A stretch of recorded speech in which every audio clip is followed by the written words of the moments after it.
কংগ্রেসকে আব্বা আব্বা আব্বা করলে হবে না। বামকে আব্বা আব্বা করেছি 34 বছর, টিএমসিকে আব্বা আব্বা করেছি 15 বছর, নতুন করে বিজেপিকে যদি আবার কেউ আব্বা আব্বা করে বলো, এই আব্বা তো প্রথম থেকেই বলছে তোকে যদি নিতে হয় কোনোভাবে লোবো না, প্রথম থেকে বলে আসছে। আজ যদি বলে হ্যাঁ আই দরজা খুলে দিচ্ছি, তাহলে জানতে হবে কিছু স্বার্থ আছে। আমার ঘরের ড্রেন পরিষ্কার করতে হবে, ম্যাথরের কাজ করতে হবে, দরজার জুতো পালিশ করতে হবে, এগুলো তো দরকার, তাই কিছু হয়তো রাখবে। যেসব মুনাফেক মুসলমান আছে তারা তো অনেকে শুনছি নাকি বিজেপির সঙ্গে যোগাযোগ করছে না এই জায়গায়, যারা গতদিন আমাদেরকে গাল দিয়েছিল বিজেপির বলে, তারাই এখন সব যোগাযোগ করছে। আবার অনেক নেতারা সব ঢুকে যাচ্ছে।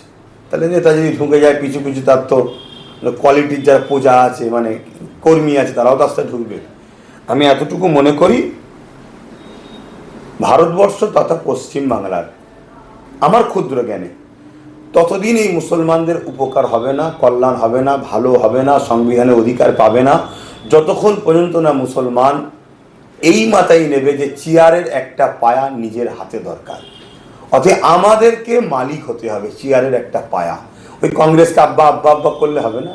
বামকে আব্বা আব্বা করেছি 34 বছর, টিএমসিকে আব্বা আব্বা করেছি 15 বছর, নতুন করে বিজেপিকে যদি আবার কেউ আব্বা আব্বা করে বলো, এই আব্বা তো প্রথম থেকেই বলছে তোকে যদি নিতে হয় কোনোভাবে লোবো না, প্রথম থেকে বলে আসছে। আজ যদি বলে হ্যাঁ আই দরজা খুলে দিচ্ছি, তাহলে জানতে হবে কিছু স্বার্থ আছে। আমার ঘরের ড্রেন পরিষ্কার করতে হবে, ম্যাথরের কাজ করতে হবে, দরজার জুতো পালিশ করতে হবে, এগুলো তো দরকার, তাই কিছু হয়তো রাখবে।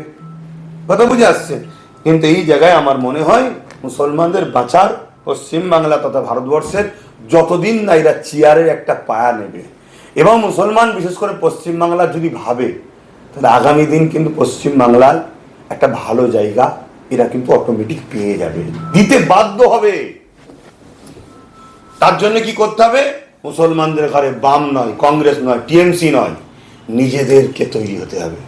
কেন বাম, কংগ্রেস, টিএমসি এরাও সব মুসলমানদের ঘরে বিগত দিনে ওই সব দরদি সেজে ছিল, কিন্তু যেটা অধিকার দিবার সেটা কিন্তু প্রকৃত দেয়নি। সবাই কম বেশি ঝেড়েছে, টিএমসি হয়তো একটু বেশি ঝেড়েছে, কম বেশি সবাই অকাপের সম্পদ সবাই ঝেড়েছে, সবাই চাকরি থেকে পিছিয়েছে, সবাই অধিকার থেকে পিছিয়েছে, সবাই কোন ঠেসা করেছে। কেন? ওই পরকে আব্বা বলেছি তাই। অতএব নিজেদেরকে চেয়ারের একটা পায়া হতে হবে, নিজের একটা পাওয়ার দরকার। এটা যতক্ষণ না করতে পারবে এ জাতি কোনোদিন অধিকার পাবে না। মায়ের পেটের ভাই তোমাকে জায়গা ছাড়ছে না, আর তুমি ভাবছো কংগ্রেস, বাম, টিএমসি তোমাকে জায়গা ছেড়ে দেবে? হ্যাঁ, অত সহজ নাকি? আজকে টিএমসি জিতার পরে 80টা যে সিট পেল, সব কটা দেখুন 91% মুসলিম ভোট দিয়েছে, সব কটা মুসলমানের ভোটে জিতেছে।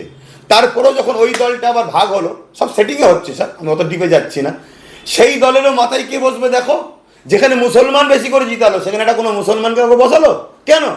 তোরা বাবা কি বলে ওই হাড়োয়া থেকে যে দাঁড়িয়েছিল আব্দুল মাতিন, আমার সঙ্গে তাদের হয়তো কিছু সম্পর্ক দলগত ঝামেলা, তোদেরই তো বাকি যারা তারা বসা না। তারপর আমার বাড়ি থেকে একজন বসেছিল, তাকেও তো বসাতে পারতি না, সেই ঘুরিয়ে দেখো ওদের ওদের কাউকে একটা বসাতে হবে। তাহলে এইভাবে যতক্ষণ না মুসলমান নিজের একটা পায়া তৈরি করতে পারবে, ততক্ষণ এই জাতি এইভাবে ঠকবে।